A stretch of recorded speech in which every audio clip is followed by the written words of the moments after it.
নমস্কার।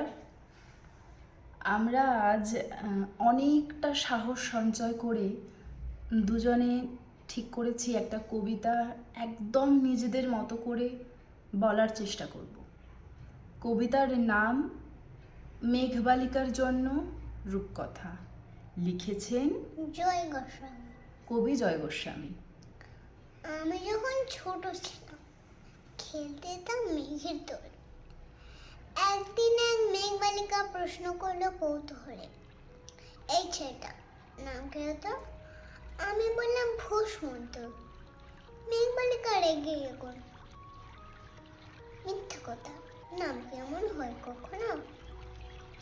আমি বললাম নিশ্চয় হয়, আগে আমার গল্প শোনো। সে বলল, শুনবো না যা, সেই তো রানী, সেই তো রাজা, সে তো একই ঢালতলা, সে তো একই রাজার কুমার পক্ষী রাজে, শুনবো না ওসব বাজে। আমি বললাম তোমার জন্য নতুন করে লিখবো তবে। সে বলল সত্যি লিখবি? বেশ, তাহলে মস্ত করে লিখতে হবে, মনে থাকবে, লিখে কিন্তু আমায় দিবি। আমি বললাম তোমার জন্য লিখতে পারি এক পৃথিবী।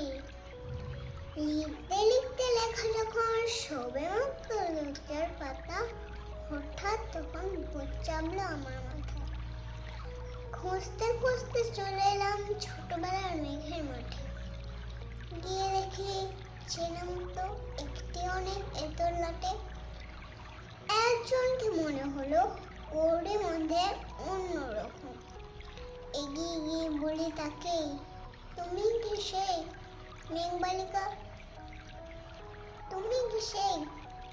সে বলেছে মনে তো নেই, আমার মনে তো নেই। আমি বললাম তুমি আমার লেখার কথা বলেছিলে। সে বলল সঙ্গে আছে, ভাসিয়ে দাও গায়ে ঝেলে। আর হ্যাঁ শোনো, এখন আর মেঘ নই, আর সবাই এখন বৃষ্টি বলে ডাকে আমায়। বলে হঠাৎ এক পশলায় চুল থেকে নখ আমায় পুরো ভিজিয়ে দিয়ে অন্য অন্য বৃষ্টি বাদল সঙ্গে নিয়ে মিলিয়ে গেল খরস্রোতায়, মিলিয়ে গেল দূরে কোথায়। বৃষ্টি বলে ডাকে আমায়, বৃষ্টি বলে ডাকে আমায়। আপন মনে বলতে বলতে আমি কেবল বসে রইলাম ভিজে একসা কাপড় জামায় গাছের তলায়।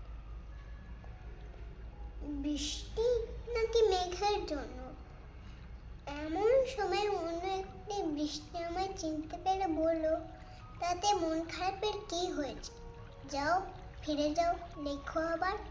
এখন পুরো বর্ষা চলছে, এখন আমরা নানা দেশে ভীষণ ব্যস্ত। তুমিও যাও, মন দাওগে তোমার কাছে। বর্ষা থেকে ফিরে আমরা নিজেই যাব তোমার কাছে। এক পৃথিবী লিখবো আমি, এক পৃথিবী লিখবো বলে ঘর ছেড়ে সেই বেরিয়ে গেলাম। ঘর ছেড়ে সেই ঘর বাঁধলাম গহন বলি, সঙ্গে শুধু কাগজ কলম। একাই থাকবো, একাই দুটো ফুটিয়ে খাবো। দু এক মুঠো ধুলো বালি যখন যা আসবে মনে তাদের লিখব, লিখেই যাব। এক পৃথিবীর 100 রকম স্বপ্ন দেখার সাধ্য থাকবে যে রূপকথার, সে রূপকথা আমার একার।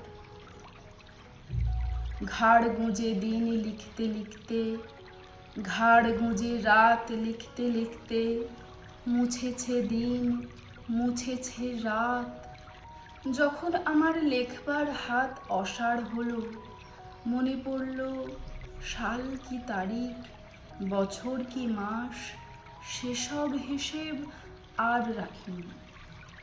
লেখার দিকে তাকিয়ে দেখি এক পৃথিবী লিখব বলে একটা খাতাও শেষ করিনি। সঙ্গে সঙ্গে ঝমঝমিয়ে বৃষ্টি এলো খাতার উপর, আমার আজীবনের লেখার উপর। বৃষ্টি এলো এই অরণ্যে, বাইরে তখন গাছের নিচে নাচছে ময়ূর আনন্দিত, এ গাছ ও গাছ উড়ছে পাখি, বলছে পাখি এই অরণ্যে কবির জন্যে আমরা থাকি। বলছে ওরা কবির জন্য আমরা কোথাও, আমরা কোথাও, আমরা কোথাও হার মানিনি। কবি তখন কুটির থেকে তাকিয়ে আছে অনেক দূরে, মাঠের পরে, বনের পরে, সেই যেখানে সারা জীবন বৃষ্টি পড়ে, সেই যেখানে কেউ যায়নি, কেউ যায় না কোনো দিনই। আজ সে কবি দেখতে পাচ্ছে সেই দেশে সেই ঝর্ণা তলায় এদিক ওদিক ছুটে বেড়ায় সোনায় মোড়া মেঘ হরিণ, কিশোর বেলার সেই হরিণী। নমস্কার।